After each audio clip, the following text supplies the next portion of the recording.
আমি যখন টস করতেছিলি রোহিত রোহিত চেঁচাতেছিলি, আমি ছাপরি হলে কি ক্যাপ্টেন হতে পারি না? तेरे मरने के बाद आएगा क्या वो? এ ছাপরি এদিকে ভাল। হার্দিক পান্ডিয়া রোহিতের বহুটাকে নিয়ে চলে আসছে, নাই আর ছানাটাকে আনলো না, তো ভাগ্য ভালো ছানা আছে তো।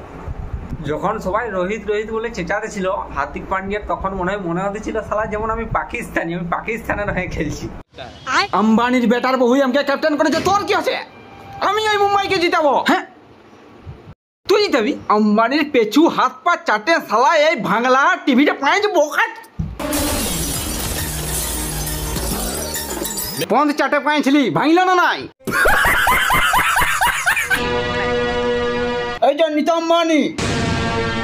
কেষ্টদা, আপনি এখানে? রোহিত শর্মাকে বাদ দিয়ে তুমি ছাপড়িটাকে কেন ক্যাপ্টেন করেছো? ঠিক করেছি। ওই রোগলাহাটার কি দেখে তুই ক্যাপ্টেন করেছি আমি জানি নাই। ওকে যদি নাই চেঞ্জ করেছি তোর কিন্তু 15টাই লাই থাকবো। 2022 23 24 25 কাপ আনে দিল আর ওকে নাই করে সালাই রোগলাহাটাকে করে দিল।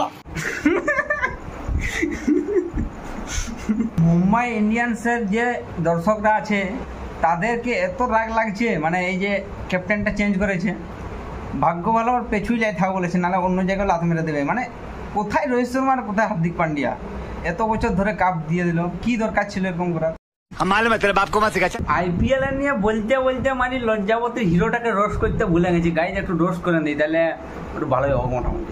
হিরোইনটার যে পছন্দ দুনিয়া সবলে নম্বর 1 পছন্দ, মানে সবাই দেখতে রয়ে যাবে। হিরোইনটাই ভাবেই নিচ্ছে আন্দের জুড়িটাকে লোকে দেখতে রয়ে যাবে। হিরোটা সরকারি চাকরি করে, সরকারি চাকরি উপরে বেসরকারি না সরকারি উপরে, মানে আর কি আছে, মানে সরকারের বাপ বড় বাপ বটেও। গাইজ এভাবে ডাবিং ভিডিওর মাঝে রোস্টিং ভিডিও বানানোর কারণ একটাই, যে তোমাদের কাছে আমি জানতে চাইছি যে ডাবিং ভিডিও ভালো লাগছে না রোস্টিং ভিডিও। কারণ দেখছি দুটা ভিডিওটাই আমার ভালোই ভিউজ আসছে, আমরা বুঝতে পারছি না যে তোমরা কোনটা পছন্দ করছো, মানে বেশি কোনটা বানাবো। হ্যাঁ দুটা বানাতে হবে বুঝছি, তো ডাবিং বেশি পছন্দ করছো না রোস্টিং, একটু কমেন্ট করে জানাও। তোমরা কমেন্ট করে জানাচ্ছ না, কমেন্টে জানাও। লাইক তো ভালোই করছো, ইনস্টাগ্রাম থেকে এসেও দেখছো, কিন্তু কেউ কমেন্ট করছো না। কমেন্ট করে জানাও ডাবিং বেশি দেখবে না রোস্টিং, ওকে? আর হ্যাঁ নেক্সট ভিডিও কী টপিকে নিয়ে দেখতে চাও প্লিজ কমেন্ট করে জানাও।